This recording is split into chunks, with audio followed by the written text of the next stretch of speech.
बाबा, कैसे हैं आप? ठीक हूं बेटा।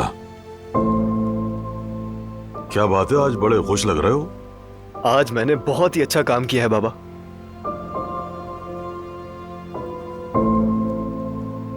दो चाहने वालों को मिलाने जा रहा हूं। फराद भाई से वादा किया था कि मैं गुल को ले आऊंगा, आप प्रपोज कर देना।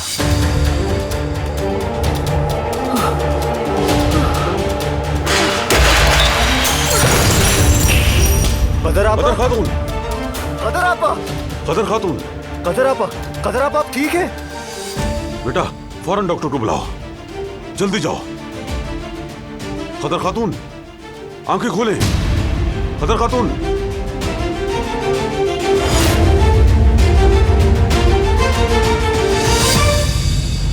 बताओ गुल,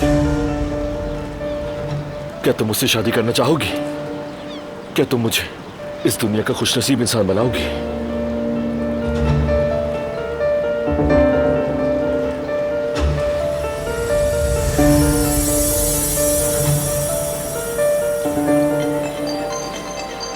जवाब तो मेरी बात था।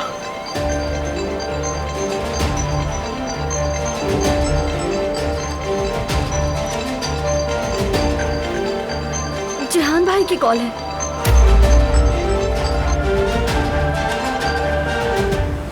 हेलो जहान भाई। गुल, वो तुम्हारी अम्मी, उनकी तबीयत खराब हो गई है। और फिर